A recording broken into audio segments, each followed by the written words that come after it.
Tecnológico de Monterrey. Muy buenos días, me da muchísimo gusto que estén con nosotros, que nos acompañen desde los campus y desde los centros comunitarios de aprendizaje. A nombre de la Dirección de Educación para el Desarrollo les doy la más cordial las bienvenidas. En esta conferencia que tenemos como invitado al doctor Juan Omar Páez, que me da muchísimo gusto que nos haga el honor de contar con su presencia en esta mañana. El doctor Juan Omar Páez actualmente es director de los institutos de especialidad y los programas sociales del área de TecSalud y nos viene a platicar acerca de la conferencia sobre oftalmología y sobre los problemas principales de salud. Pero antes de iniciar con el doctor Juan Omar Páez, vamos a ver una pequeña semblanza que nosotros preparamos para ustedes. El doctor Juan Omar Páez Garza estudió la carrera de medicina en la Universidad Autónoma de Nuevo León. Obtiene la especialidad en oftalmología en Massachusetts Eye and Ear Infirmary en Harvard University. Inició los estudios de la subespecialidad de oftalmología pediátrica en la Hadassah Hebrew University Hospital en Jerusalén, Israel, concluyendo en el Jules Steinhey Institute UCLA, Center for Health Science en Los Ángeles, California.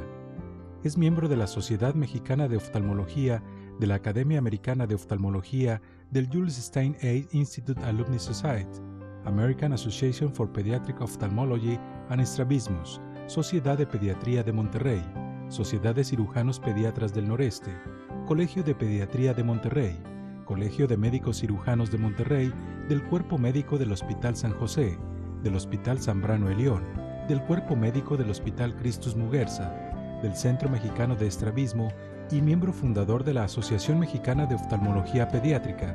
Ha escrito más de 25 publicaciones en diferentes revistas, entre las que se encuentran Prevalence and Clinical Manifestation of Chronic Anterior Uveitis in Mexican Patients with Juvenile Idiopathic Arthritis, Revista Mexicana de Oftalmología 2011 y uso sistémico de propanol en el tratamiento de hemangiomas infantil, Escuela de Biotecnología y Salud del Tecnológico de Monterrey. Desde hace 25 años en la ciudad de Monterrey, Nuevo León, inició el programa de bienestar visual, que beneficia a la comunidad que requiere servicios oftalmológicos. Fue seleccionado como profesor visitante del programa Orbis, siendo el único mexicano y el primer latinoamericano que pertenece a este programa, mismo que consiste en capacitar a oftalmólogos de países en vías de desarrollo. Colaboró con la Fundación Santos y de la Garza Evia para crear la clínica de atención médica que atiende a personas de escasos recursos. Actualmente, el Dr. Páez Garza es el director de los institutos de especialidad y los programas sociales del área TecSalud y del Instituto de Oftalmología y Ciencias Visuales del Hospital Zambrano Elión del Sistema Tecnológico de Monterrey.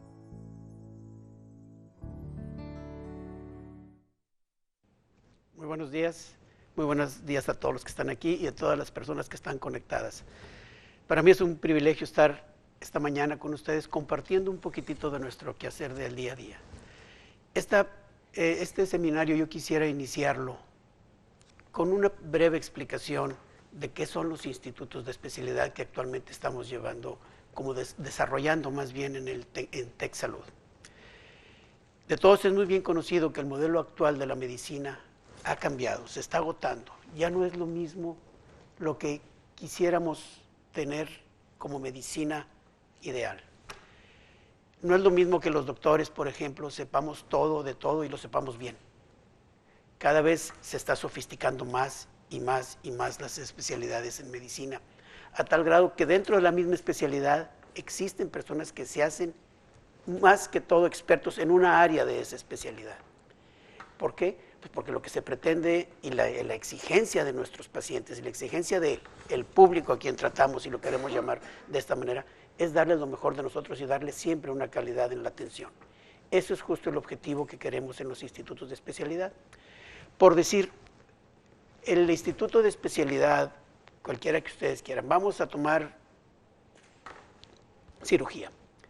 El Instituto de Cirugía tiene 17 especialistas que trabajan de una manera colaborativa, que trabajan en grupo, que trabajan con una sola finalidad, de atender al paciente lo mejor que se pueda.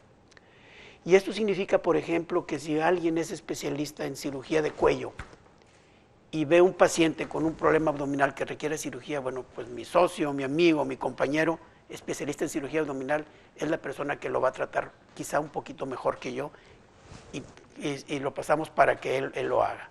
Como les digo, no queremos perder la visión de TecSalud en los institutos, eso es lo que nos ha guiado, y la visión de TecSalud en los institutos es cuidar tu salud mejor que nadie, pero a la vez formando los mejores profesionistas.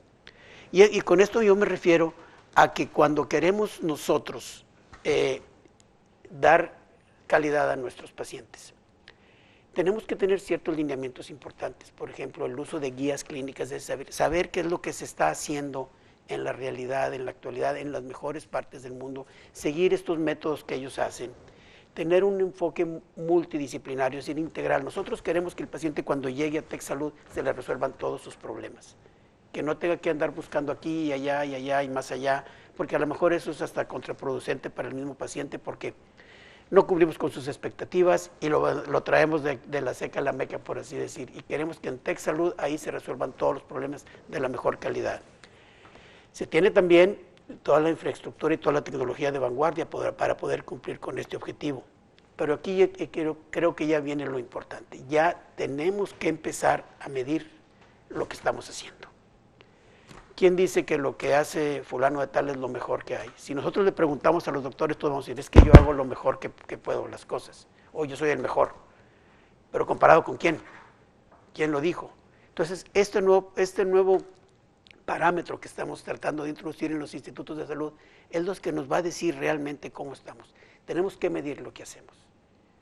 Y si no lo registramos, no lo podemos medir. Por eso, una de las iniciativas muy importantes es también tener un expediente electrónico en común donde nos sirva para todos los doctores, que el paciente y al paciente sobre todo. Y por ejemplo, les voy a decir, llega un paciente con nosotros y en lugar de estar haciéndole toda la historia clínica, otra vez que es alérgico, etcétera, etcétera, si el paciente ya fue con otro médico de los institutos, ya tenemos esa información ahí. Vamos a agilizar y vamos a mejorar la comunicación. De tal manera que el expediente electrónico es un eslabón que une los diferentes institutos y los diferentes médicos en beneficio del paciente. Pero yo creo que la importancia de esta herramienta es lo que se pretende lograr con ello, es medir lo que estamos haciendo, revisar lo que estamos haciendo y mejorarlo en aras de darle excelencia en nuestros servicios a los pacientes. ¿Qué es lo que tenemos en el Centro Médico Zambrano de León, que es la sede de los institutos o de la mayoría de los institutos en este momento? Bueno, tenemos un hospital que le da servicio a todos los institutos. Actualmente en TecSalud, en el Hospital Zambrano de León, ya somos entre todos los institutos 170 médicos agrupados y trabajando de una manera colaborativa. Y creo que esto es ya una transformación importante, porque justamente lo que pretendemos es transformar la práctica médica en nuestro país, incrementando la calidad y creando un nuevo estándar de práctica para todo el mundo. Pero bueno, pues aquí tenemos también que tener en cuenta que no nada más es el hecho de atender pacientes, que es muy importante y es una de las misiones, es primordial para los médicos. Pero si estamos en un centro médico académico, como queremos llamarle al Centro Médico Zambrano de León, tenemos que incorporar a los alumnos y tenemos que incorporar la investigación. Si nosotros incorporamos a los alumnos, ¿qué es lo que va a pasar? Son los que nos van a hacer mejorarnos cada vez. Porque ustedes saben, la tecnología y la información fluye de una manera impresionante. A veces los médicos no tenemos toda la información y a mí me daría mucha pena que mis alumnos supieran cosas que yo no sé. Entonces eso a mí me presiona estar estudiando, a estarme preparando, a estar dando cada vez lo mejor de mí para mis pacientes, porque tengo a alguien que me está viendo y tengo a alguien que mi obligación es enseñarles lo mejor, que son nuestros estudiantes. Por eso, dentro de la misión, además de cuidar la salud mejor que nadie, es formar los mejores profesionales. Si lo vemos un poquitito egoísta, yo siempre les he dicho, yo tengo que preocuparme por formar bien a los doctores que los van a atender a nosotros. Entonces, eso es una de las cosas que ha motivado a que la práctica en TecSalud sea totalmente diferente. Si a esto le agregamos la investigación, pues ya tenemos todo el círculo completo. Pero todo eso, el hecho de incorporar la investigación, pues automáticamente nos va a hacer ser mejores, nos va a hacer estar en la vanguardia y lo que es más importante, nos va a ir posicionando cada vez más y más y más y más como una muy buena escuela de medicina, que ya lo es.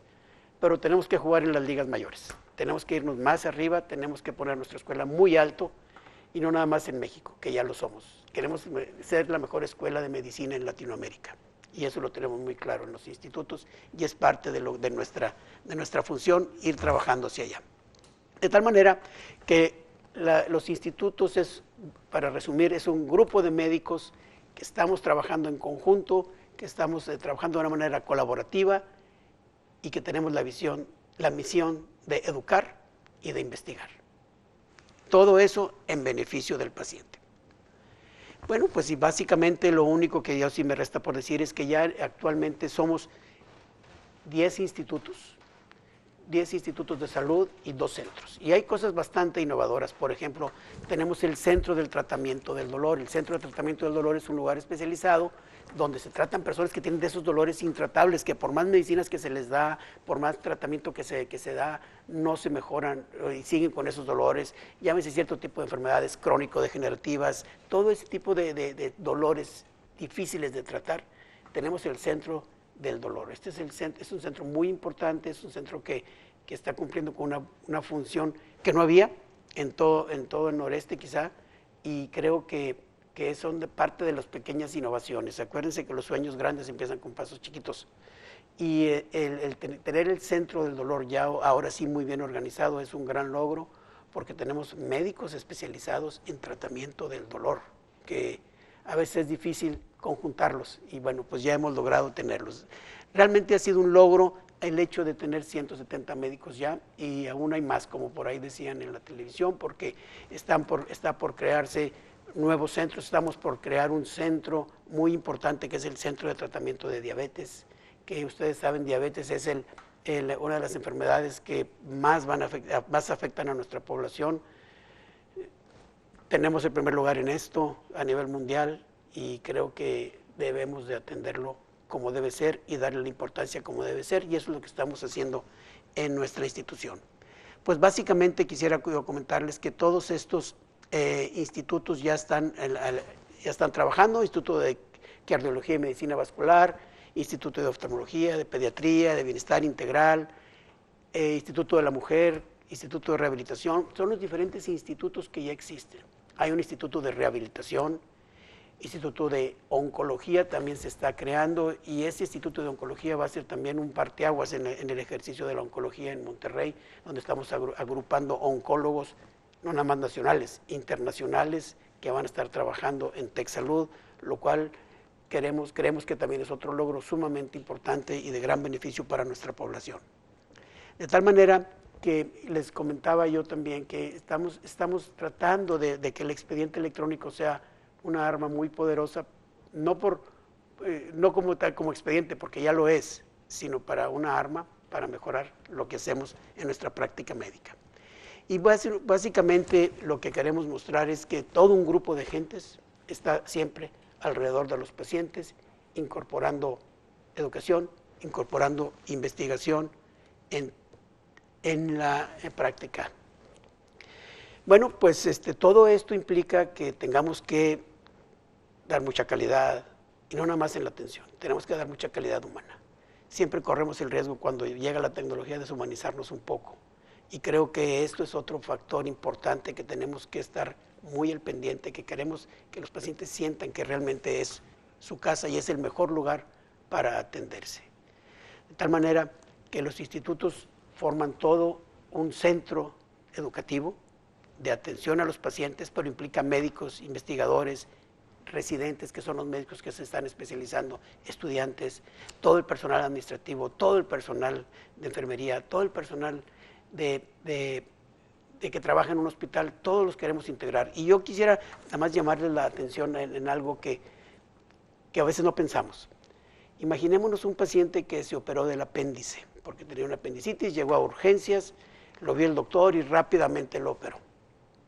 El doctor quizá tardó 2 horas en la cirugía, lo revisó al siguiente día media hora y otro día más media hora. Si le sumamos, a lo mejor este paciente, de las 72 horas que estuvo en el hospital, 4 fueron del doctor. Pero si contamos toda la gente que estuvo involucrada en su tratamiento y en su cuidado, son más de 70 personas. 70 personas que incluyen desde la enfermera, desde quien lo recibió, desde quien le hizo la historia, desde quien revisó que realmente fuera el paciente, desde que revisó, desde que le administró los medicamentos, desde quien limpió el cuarto, quien preparó su comida, todo ese tipo de cosas. Son 70 gentes que se involucran. Imagínense si algo falla. Entonces a veces no nos damos cuenta todo lo que implica, todo el proceso de atención es tan complejo y todo eso requiere muchísima calidad en la atención y esos son todos los detalles que queremos cuidar. Y eso es todo lo que pretendemos y nuevamente voy a terminar esta pequeña introducción, bueno, ni tan pequeña, con nuestra misión, es cuidar la salud mejor que nadie, formando los mejores profesionistas. Gracias. Y como introducción. Y ahora sí, lo que nos ocupa, vamos a hablar un poquitito de oftalmología.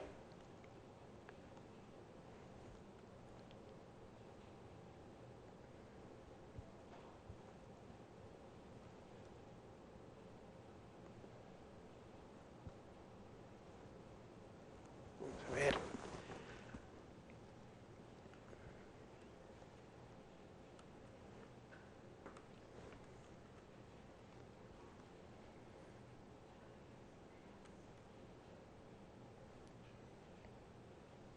Muy bien. Vamos a hablar un poquitito ahora sí, lo interesante. Lo otro era, bueno, pues un brevario cultural porque queríamos y comunicarle a todos y que todo el mundo esté enterado de qué es lo que estamos haciendo en los institutos de salud. Hablar de la patología oftalmológica pues es muy extensa, pero hemos dividido esta pequeña plática o este pequeño seminario en dos grandes temas, adultos y en niños.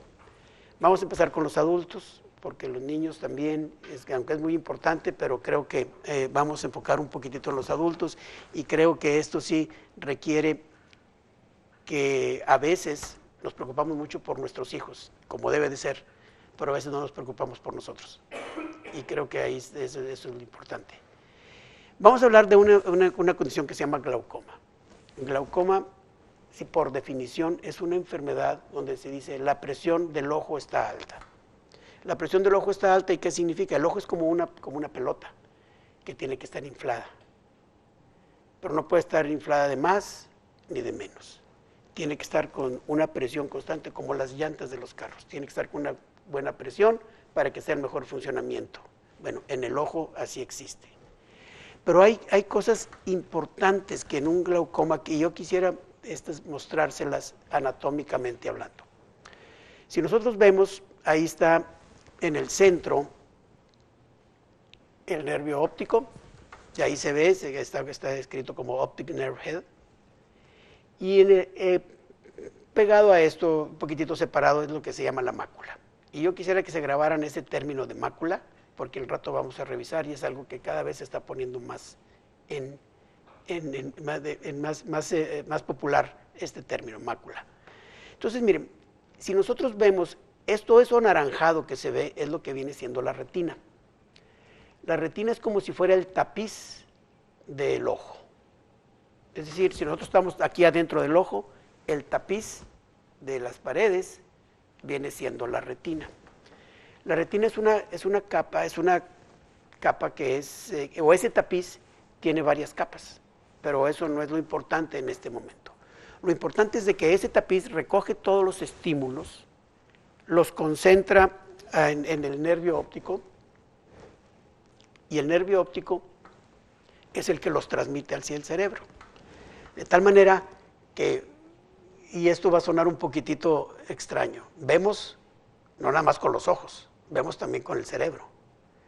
A tal grado de que yo puedo tener mis ojos perfectos, pero si esa conexión con el cerebro está rota, no hay visión. ¿Okay? Hagan de cuenta que el ojo es como si fuera un foco. Ese foco tiene un cable que es el nervio óptico y ese cable va al enchufe y el enchufe es el cerebro. Si nosotros tenemos el foco fundido, pues por supuesto que no funciona. Pero si el foco está muy bueno y si el cable está cortado, no va a funcionar. O si el foco está perfecto, el cable está perfecto, pero el enchufe tiene un falso contacto y no funciona, tampoco va a prender. Esas son las 3 estaciones importantes de visión. De tal manera que el glaucoma, cuando aumenta mucho la presión en el ojo, ¿qué sucede? Bueno, empieza a perderse las fibras del nervio óptico. Imagínense que aumenta tanto la presión dentro del ojo que el nervio óptico empieza a decir, oye, pues hay mucha presión, mi sangre no puede entrar ahí, no puedo bañar de sangre por tanta presión que yo tengo, no puedo entrar al ojo, yo sangre no puedo entrar al ojo, y se empiezan a perder fibras nerviosas. Hagan de cuenta que el cable, con muchos cablecitos que tiene adentro, se empiezan a perder. ¿Y eso qué es lo que sucede? Bueno, lo que se va perdiendo ya no se recupera. Por eso lo que se dice, el glaucoma es la principal causa irreversible de ceguera en el mundo. Porque lo que se perdió por glaucoma ya no se recuperó. Hay otras causas de ceguera que se pueden recuperar, por cataratas. Si una catarata la dejamos progresar, pues la persona no va a ver. Pero al quitar esa catarata la persona vuelve a ver. Aquí no. Aquí lo que ya se perdió por glaucoma ya no se recupera. Y hay muchos tipos de glaucoma. Hay un glaucoma que se nace con él, un glaucoma que es secundario a medicamentos, por ejemplo, o a enfermedades en los ojos, y otro tipo de glaucomas un poquitito más sofisticados, pero el principio básico es que aumentó mucho la presión del ojo. Pero también, si nosotros tenemos factores de riesgo, tenemos más posibilidades de que este glaucoma sea mucho más dañino. Por ejemplo, si la presión sigue alta y nunca la controlamos, la edad avanzada, porque acuérdense que entre más avanzamos en edad, nuestros vasos van perdiendo elasticidad, se van haciendo más duros, se van haciendo más delgaditos, entonces va llegando menos sangre. Y si ya tenemos la presión alta, pues a lo mejor en un niño que tiene los vasos muy sanos, una presión alta en el ojo no le causa problema. Pero en un adulto que la presión que tiene los vasos muy dañados, cualquier presión que le altere, se echa a perder lo poquito que tenía. Entonces por eso la presión es alta. Pues vamos, nuevamente, hay otros factores de riesgo que quisiera mostrarles, como los antecedentes familiares. Si alguien en la familia tiene glaucoma, hay que estar muy al pendiente porque puede repetirse eso. Y bueno, pues, ¿qué es lo que les decía? La teoría isquémica quiere decir, teoría isquémica significa teoría que no hay sangre, que faltó sangre, que es lo que les comentaba, o que también el simple hecho de aumentar la presión lesiona las fibras nerviosas del nervio óptico. Entonces, aquí está lo importante. El glaucoma inicialmente es asintomático, no nos da ningún síntoma, nada. Hay un glaucoma no muy común, pero lo vemos que afortunadamente duele mucho cuando aumenta la presión, pero no es el más común. El más común es el que no nos da ningún problema. No tenemos nada, no sentimos nada y el campo visual se está perdiendo. Y no nos damos cuenta, y cuando nos dimos cuenta, ay, chihuahua, lo que se perdió ya no se recuperó. Y eso es aquí lo importante.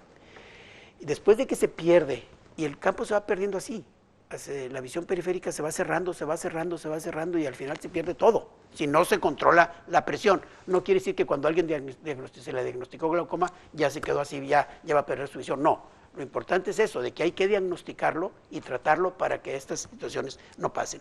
Y por ejemplo, aquí está muy especificado cómo está una persona con visión normal, que es la imagen que tenemos hacia la izquierda. Y ahí está la visión de una persona que va perdiendo su campo visual por glaucoma, la que está a la derecha. Y como les digo, si nos damos cuenta tarde, lo que se perdió, se perdió. Y esto es así lo que quiero así comentarles brevemente. Fíjense lo que sucede con el nervio óptico. El nervio óptico que está arriba, en las fotos que hay 6, el que está arriba a la izquierda es el nervio óptico normal. Y el que está abajo a la derecha es el nervio óptico con glaucoma. Fíjense cómo están diferentes. ¿Y eso qué significa? Hagan de cuenta que la misma presión fue aventando el nervio óptico hacia atrás, y se queda blanco. Y todo eso ya no se puede corregir. Aquí están los estudios que suceden. Esto es cómo se mide el campo visual. Bueno, pues aquí tenemos estudios que los hay en el Hospital San José, en el Centro Médico Zambrano de León. Estos estudios, cuando alguien se sospeche que trae la presión alta, hay que hacer esos estudios inmediatamente. ¿Por qué? Porque ahí nos damos cuenta si hay pérdida del campo visual. Por ejemplo, esta persona que tiene esa pérdida del campo visual, todo lo negro es lo que no ve. Es un ojo y el otro. Es lo que ya no se ve. Nada más se ve lo que se ve blanco. Por ejemplo, si ustedes se fijan, es como una dona. Bueno, regresamos al anterior, por favor. Perdón, sí, regresamos ahí. Tenemos como una dona acá en el ojo, a la derecha, una dona negra, y el centro blanco es lo único que ve. Lo negro es lo que ya no se ve. Y la otra es una persona que está empezando con la presión alta, que ya está empezando a perder su campo visual. Por eso es importantísimo, como les digo, que checar la presión. ¿Qué se hace? Bueno, pues siempre que vayamos a un examen oftalmológico tenemos que exigirle al doctor, oiga, ¿cómo está mi presión? Eso es parte de la rutina de los exámenes oftalmológicos. Eso es bien importante, que cuando tengamos la oportunidad de estar frente a un oftalmólogo, que no se nos olvide que tenemos que preguntarle que cómo está la presión, porque tiene que ser revisada en todos los pacientes. Por ejemplo, si no hay ningún factor de riesgo, es decir, que no hay antecedentes, no tenemos presión alta, no tenemos problemas de alteración de lípidos, etcétera, etcétera, bueno, pues se debe revisar la presión cada 3 o 5 años. Pero si tenemos factor de riesgo, es cada año. Y con mayor razón si es arriba de los 60 años, independientemente si tenemos o no factores de riesgo, debe ser revisada mínimo cada año la presión de los ojos. Importantísimo el glaucoma. Y bueno, pues hay diferentes maneras de tratarlo. Como les digo, no cuando se diagnostica glaucoma ya significa que ese paciente está condenado a perder la visión. Está condenado a seguir tratamiento, eso sí. Pero si seguimos el tratamiento, seguimos las reglas y nos disciplinamos, no nos va a pasar nada. Lo importante es diagnosticarlo antes de que sucedan los cambios. Porque a veces la presión está alta y no hay cambios, eso es excelente, porque bajamos la presión y ya estamos tranquilos que no va a haber cambios, no va a haber alteraciones en el campo visual. Se utilizan gotas, se utiliza rayo láser, se utiliza cirugía, o sea, hay muchos mecanismos de control del glaucoma, pero sí es importante la prevención. Y la prevención siempre es mucho más beneficiosa y mucho más barata que el tratar una enfermedad. Prevenir una enfermedad es mejor que tratarla, siempre. Y aquí es lo que les comentaba, vamos a hablar de esta pequeña patología que se llama degeneración macular asociada con la edad. Es lo que todo el mundo conoce, mácula. Es que tiene mácula, bueno, es esta enfermedad. Si regresamos otra vez a la anatomía, pues miren, ahí vemos que la mácula es la parte central del ojo. Si nosotros, a través de la pupila, trazamos de la niña del ojo, trazamos una línea justo hacia atrás, vamos a llegar a la zona de la mácula. Vamos a topar en la mácula. La parte de atrás del ojo es la mácula. Esa es la zona de visión fina. Esa es la zona donde se ven los detalles. Esa es la visión que tenemos que estar siempre cuidando muy bien. ¿Por qué? Porque es la que nos va a dar nuestra funcionalidad visual. Entonces, eso vale la pena que todo mundo esté enterado de qué es la mácula y por qué es importante. Entonces, la mácula es una afección degenerativa que es así, es una de las principales causas de pérdida de visión irreversible, ¿eh? También, después del glaucoma, la mácula, arriba de los 65 años. Y en diferentes partes del mundo actúa o afecta de una diferente manera. Hay quienes hasta el 30%, sobre todo en los americanos, en los caucásicos, en los que son de esa gente muy blanca, que genéticamente están predispuestos a tener este problema. No significa que porque nosotros no seamos así no lo tenemos. Por supuesto que cada vez hay más pacientes con degeneración macular. Pero en lo que sí les puedo decir que hay factores importantes. La herencia generalmente afecta un poquito más a las mujeres que a los hombres. Hipertensión arterial, problemas con los lípidos y el colesterol y todo eso, pues por supuesto. Si fumamos y si no llevamos una vida disciplinada, también estamos en riesgo. Pero se ha demostrado que el tabaco tiene una incidencia directa en personas con degeneración macular. Les agrava más el problema cuando ya existe. Y también, aquí está lo que cada vez también más popular, la baja ingesta de antioxidantes. Los antioxidantes son los que nos ayudan a prevenir esta enfermedad. Los antioxidantes, se van oxidando los tejidos como proceso mismo del trabajo del día a día. Se van oxidando, entonces hay que tomar antioxidantes. Y por eso, el hecho de tomar antioxidantes nos ayuda a que todos los tejidos se preserven como debe de ser. Entonces es muy importante esto. Aquí está, por ejemplo, hay dos tipos de mácula. Si ustedes se fijan, en la foto de la izquierda se ve una mancha blanca. Esa es una degeneración macular que se llama degeneración macular seca, porque no hay hemorragias, no hay nada. Esta no nos ayuda mucho, esta se previene muy bien con antioxidantes. Si ustedes se fijan en la otra foto, ahí se ve una mancha un poquito negra. Bueno, esa es una mácula que ya está teniendo derrames, que está teniendo líquido ahí. Esa se llama húmeda. Esa es la que sí es susceptible a tratarse con medicamentos.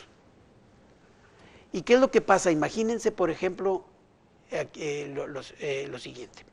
Si ustedes se fijan en la foto de la derecha, se ve en el primer círculo, pues el cambio se ve todo muy claro, muy nítido.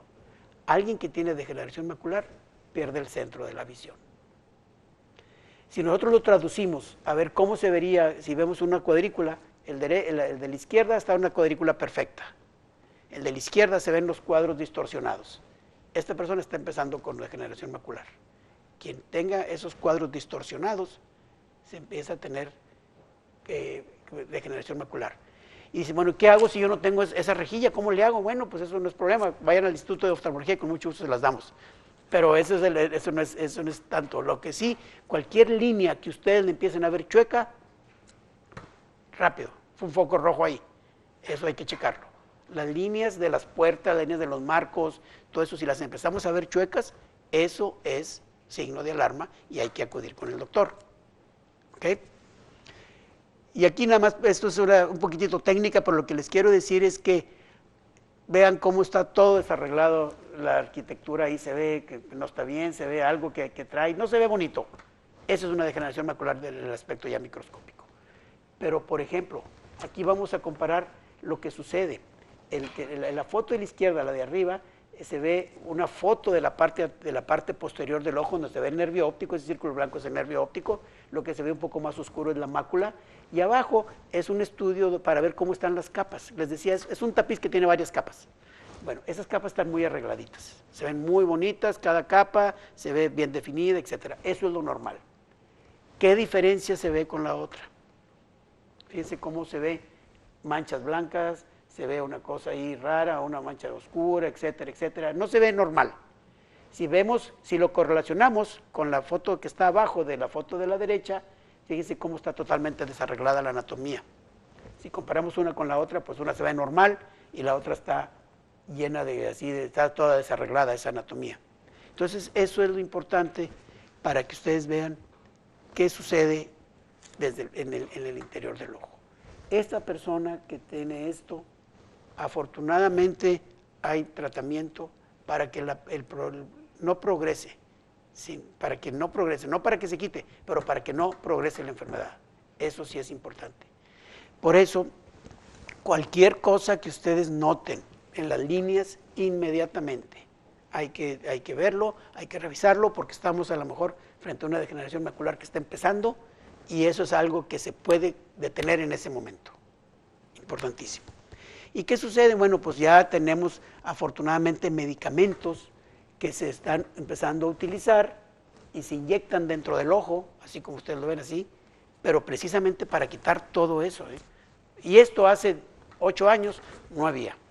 Estaba una persona con degeneración macular y ¿qué teníamos? Bueno, pues nos ponemos a un lado de él a rezar.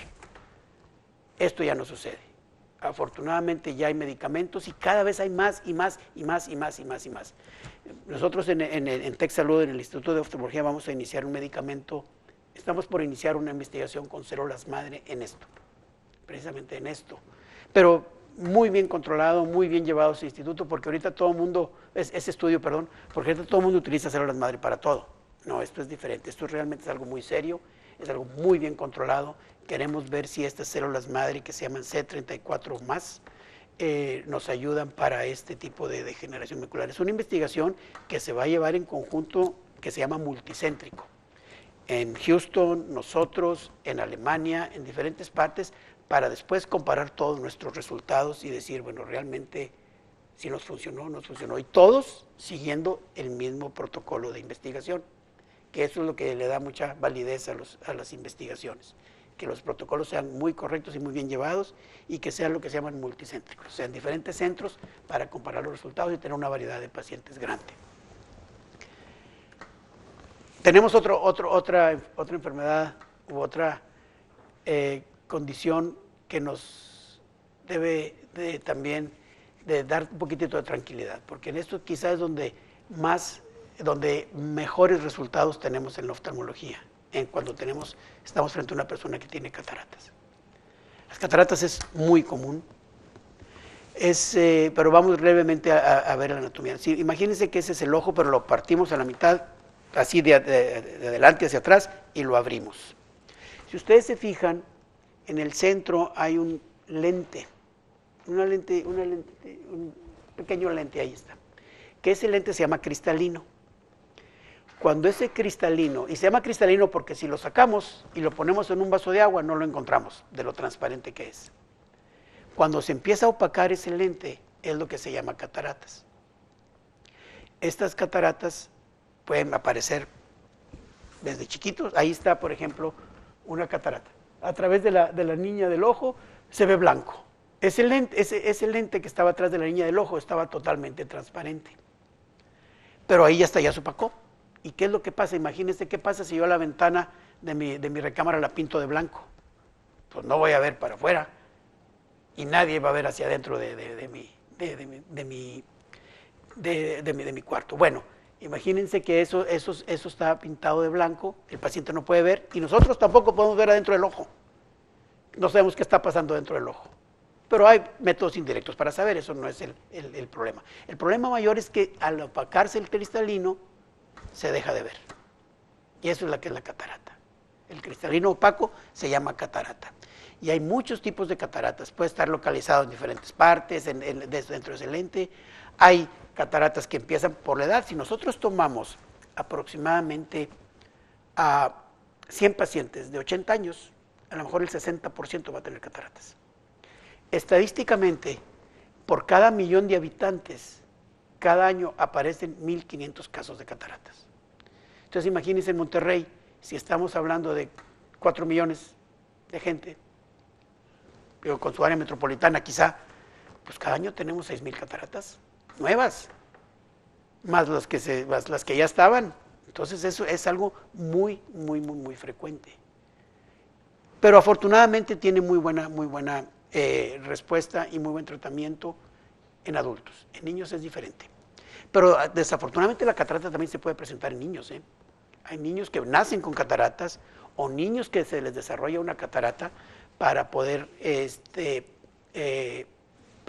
y tenemos que rehabilitarlos de alguna manera a estos niños. Es muy diferente y creo que esto va a ser tema para otro seminario, pero lo que sí les quiero decir es de que es muy importante. Por ejemplo, esos son diferentes tipos de cataratas que aparecen en los niños. Como ven, las opacidades se ven diferentes, algunas son así, otras así, otras afectan mucho la visión, otras no, etcétera. Pero bueno, lo importante es que también en los niños puede haber otras malformaciones asociadas, pero pues bueno, ¿qué tenemos ahora con las cataratas? El tratamiento a veces, anteriormente se decía, la catarata hay que operarla cuando esté madura. No es cierto ya. La catarata se opera cuando la persona que tiene esas cataratas ya no se siente a gusto con la visión. Vamos a suponer el caso de un piloto que tiene unas cataratas muy pequeñas, que dice, oye, es que yo no me siento a gusto con lo que veo, se debe de operar. A lo mejor es caso contrario a una persona que trabaja en el campo, tiene unas cataratas donde le bajan un poco más la visión, dice, pero yo puedo hacer toda mi vida normal, aún con las cataratas, pues a lo mejor él no es un candidato en ese momento para operarse. Ya el mito aquel de que hay que esperar a que madure, ya no es cierto. Se pueden operar en cualquier momento cuando existan las cataratas. Entonces aquí tenemos diferentes tipos de cataratas en adultos ya, que se llaman, no porque sean para personas ya muy mayores, se llaman cataratas seniles nada más porque aparecen con la edad. ¿Ok? Y ahí están las diferentes cataratas. Como ustedes verán, y ya tenemos la pupila dilatada y ahí están los diferentes tipos de opacidades y cada una causa molestias. Hay por localización, hay unas que son muy pequeñas y causan un problema enorme en la visión, sobre todo en las noches. La visión se desparrama muchísimo, no se puede ver, etcétera, y uno las ve, son unas cataratas muy pequeñas, pero están localizadas en una parte donde afectan mucho. Entonces, bueno, ahí tenemos otros tipos de cataratas. Pero también debo decirles, hay cataratas que se llaman secundarias. ¿Por qué? Por golpes, fue secundario un golpe también, se puede causar una catarata. Por medicamentos también. Por cortisona que se pone uno mucho, por cortisona que uno toma mucho por alguna otra enfermedad, hay que vigilar mucho porque pueden desarrollarse cataratas. O sea, realmente cataratas, el ojo a uno lo ve muy chiquitito, pero es el reflejo de todo lo que pasa en el cuerpo. Es el reflejo de todo lo que pasa en el cuerpo. Por eso creo que, por ejemplo, una persona diabética ve uno cambios en el ojo por diabetes, esos cambios que uno está viendo en el ojo ya los traen en el riñón. Se correlacionan perfectamente. Entonces eso sí es muy importante. ¿Cómo se quita la catarata? Pues mira, ahí estamos quitando, limpiando a través de una incisión. Actualmente es sencillo, no lo quiero minimizar, por eso la cirugía, pero se ha modificado tanto que ya se hace con gotas. Ya no hay necesidad de anestesiar al paciente, con gotitas se anestesia el ojo, se hace una incisión pequeñísima, como ustedes lo ven, por ahí se chupa ese cristalino y por ahí mismo se pone un lente para sustituir el lente que se opacó y que quitamos. Por ejemplo, ahí está un lente que que ya está puesto, ya se le quitó la catarata, y este lente en particular son de los lentes que sirven para ver de lejos y para ver de cerca, como si fueran bifocales. Entonces, ha avanzado tanto la tecnología entre la cirugía de cataratas, que les puedo decir que la cirugía de cataratas es la cirugía oftalmológica que tiene más éxito. Estamos hablando de al 98% de los pacientes les va muy bien con cirugía de cataratas. Yo les quiero agradecer a todo el mundo la presencia, que estén conectados con nosotros para este seminario. Encantados, si ustedes lo desean, de regresar con otro tema ya específicamente ya en niños, que creo que, pues como todo el mundo dice, es el futuro de México y el futuro del mundo. Tenemos que garantizarles una buena visión. Muchas gracias y estoy a sus órdenes para cualquier pregunta.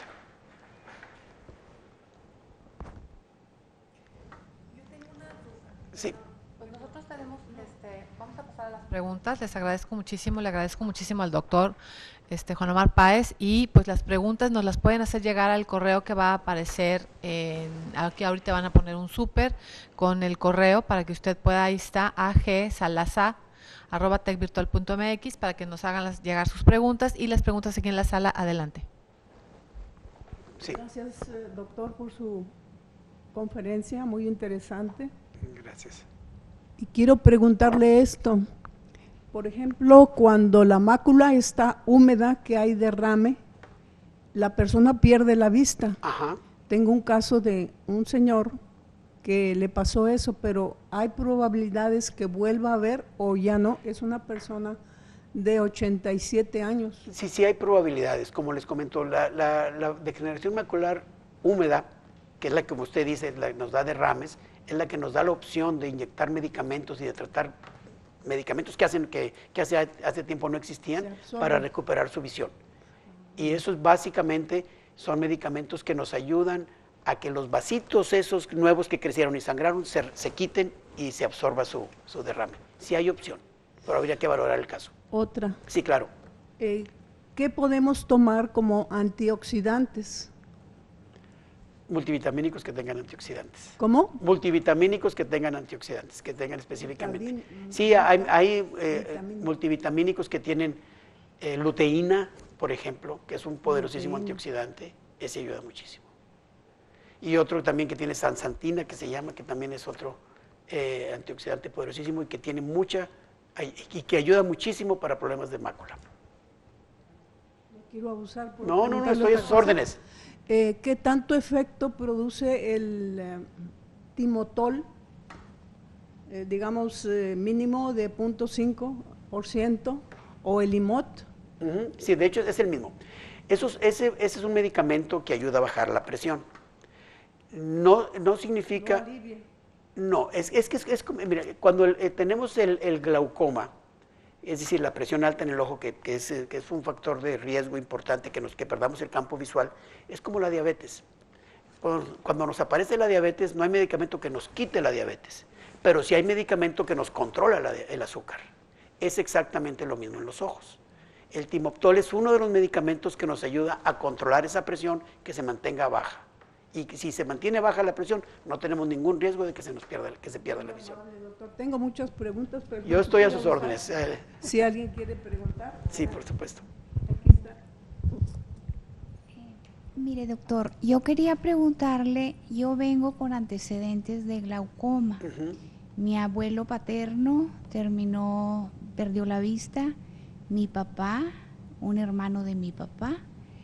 ¿Qué tan cierto es que cuando es el origen, que cuando la madre es la que tiene la enfermedad, hay más probabilidades de que la desarrollemos nosotros? Ajá.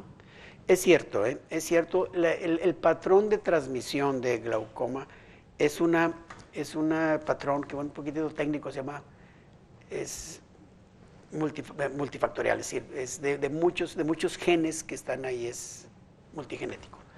Pero tiene predilección por afectar un poco más a las mujeres, eso es cierto. Tiene mayor probabilidad, sí, cuando la madre existe esta situación, esta condición. Y por lo tanto, como quiera, es recomendable que nos hagamos el examen. Definitivamente sí. Sí, de hecho, brevemente lo mencionamos, cuando existe el factor de riesgo, tiene que estar revisando esa presión de los ojos cada año, máximo cada 2. Muy bien, muchas gracias. La presión arterial del cuerpo es la misma que la presión intraocular. No es la misma, sin embargo, cuando existe presión arterial alta, no necesariamente la presión del ojo está alta, pero cuando existe presión arterial alta y aumento de presión en el ojo, es un factor de riesgo, se pueden potenciar y dañar más el ojo, pero pueden estar totalmente separadas. Puede ser una persona que tenga la presión alta en el ojo y tener una presión arterial normal. Ajá. Entonces la que hay que controlar es la del ojo. Las dos, sí, exactamente. Es muy importante controlar la presión del ojo. Por eso le digo, pero cuando existe presión arterial alta y presión alta en los ojos, es más peligroso. Otra pregunta, ¿son 100% asintomático el glaucoma o pueden sentir punzadas? En la mayoría de los casos es asintomático.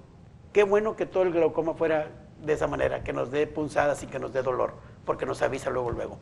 Desafortunadamente, la gran mayoría del glaucoma es asintomático. Pero algunos pacientes que otros se quejan, dolorcito por ahí, etcétera, que a veces es lo que los trae con los doctores, que yo creo que es importante y por eso el mensaje que yo les quiero dar, siempre que vayan con un doctor de los ojos, pregunten por favor cómo está la presión de sus ojos. Sí, la presión ocular. Tenemos otra pregunta. La mancha roja cuando hay sangre en el ojo, ¿es síntoma de presión inflamatoria? No, realmente no. Es otro. Sí, sí. Vamos a tener esta pregunta del CCA que está en Yucatán, le mandamos un saludo hasta Yucatán y dice que ¿qué les recomendaría para cuidarse la vista y evitar más adelante cualquier problema? Bueno, pues básicamente exámenes oftalmológicos periódicos y un saludo a Yucatán, también aprovecho la oportunidad. Básicamente exámenes periódicos y bueno, pues consultar con el oftalmólogo la factibilidad de utilizar, como comentábamos, medicamentos con antioxidantes para prevenir básicamente de la degeneración macular. Tenemos una última pregunta. Doctor, ¿cuál es la causa de que se formen las cataratas? No pesqué allí bien la información, decía que infecciones o problemas de embarazo o... No necesariamente, pero todo eso son cataratas, todo afecta al ojo. Como decía, hay cataratas que se presentan nada más por desgaste y por edad. Esas son las más comunes. Desgaste y edad. Exactamente. Muy amable. No, para servirle. Gracias. Pues muchísimas Muchísimas gracias, doctor, por haber estado con nosotros. Su conferencia es realmente muy interesante, nos deja muchos tips que seguramente muchos sabremos de seguir, porque más vale prevenir que lamentar, como bien dice usted. Muchísimas gracias a ustedes que nos acompañaron aquí en la sala, gracias a los que estamos conectados. Vamos a subir de todos modos esta conferencia a nuestro portal de los Centros Comunitarios de Aprendizaje para que ustedes la puedan consultar si tienen ganas de volverla a ver. Bueno, pues ahí va a estar publicada. Muchísimas gracias, que tengan un excelente día.